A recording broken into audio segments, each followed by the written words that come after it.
This time we're going to have a two-step equation, meaning there are two operations happening on the left-hand side of the equation, or the variable side of the equation. I say the variable side because it doesn't always happen on the left. Just the same process, we build. So we're going to build this side of the equation. And we, again, start with the variable. And the first thing we look for, we're following the order of operations. So multiplication or division. Is the variable being multiplied or divided by a number? Yes, it's being multiplied by 3. So that's our first flow, times 3. So x times 3 gives us 3x. Okay. Is there anything being added or subtracted now? Yes. We are adding 5 to 3x. So we're going to have a second flow here. And when we have 3x plus 5, we end up with this left side of the equation, or the variable side of the equation.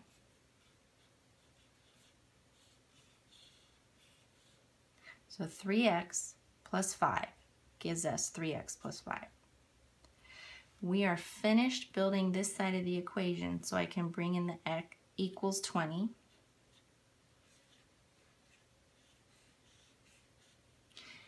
And our entire equation happens right here.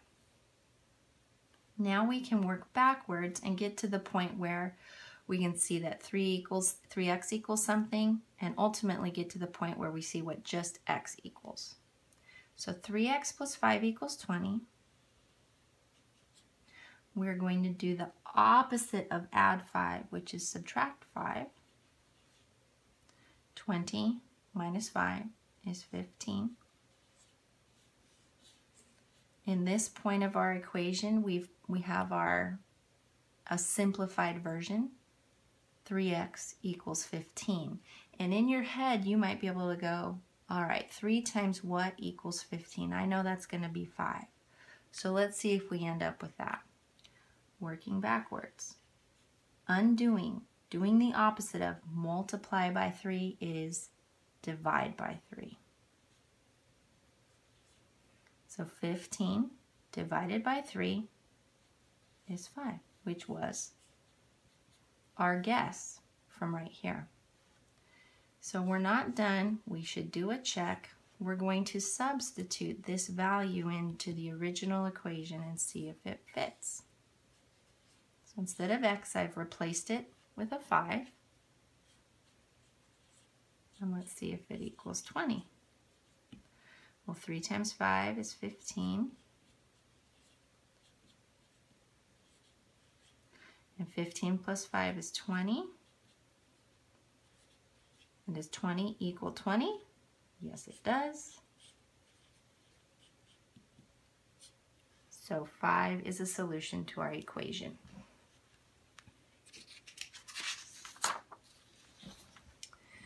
Okay, one more type of problem. 4 times.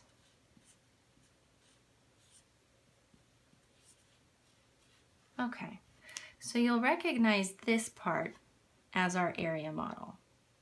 So we've got 4 times 2x minus 1. We should change this subtraction into add the opposite. So add the opposite. And we'll come over here and do a little area model. The length is 4. Our width is 2x plus negative 1. And now we can find that area to simplify this. So 4 times 2x is 8x. And 4 times negative 1 is negative 4. And this whole area is 8x plus negative 4. Or we know that this is 8x minus 4. So what I've done is simplified this. So this equals this. So I'm going to replace it. Okay, now I can build my flow map. This looks like the previous problem. So I start with an x.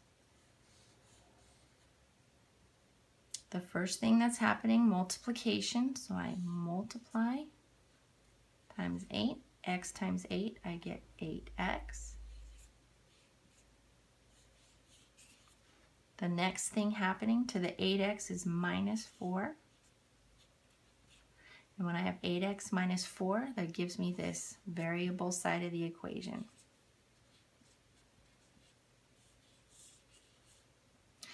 I have this variable side all built.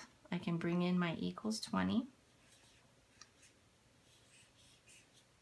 And now I have this whole equation right here. Working backwards, 20. I am going to undo or do the inverse or the opposite of subtract 4 by adding 4. 20 plus 4 is 24. And I can see right here that I have 8x equals 24. So 8 times a number equals 24. And your multiplication facts, you're probably thinking, oh, that's going to be 3. Well, let's check it out and see if it is. So I'm going to undo, do the opposite of multiply by 8, and I'm going to divide by 8. 24 divided by 8 is 3. So I'm not done. I'm going to substitute this 3 back into the original equation.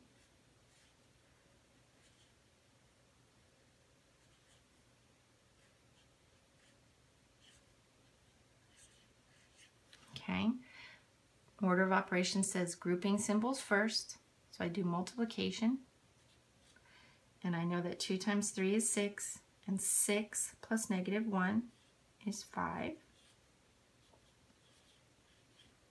And 4 times 5, let's see if it equals 20. Well, I know that equals 20. And does 20 equal 20? Yes, it does. So our solution to this equation is x equals 4.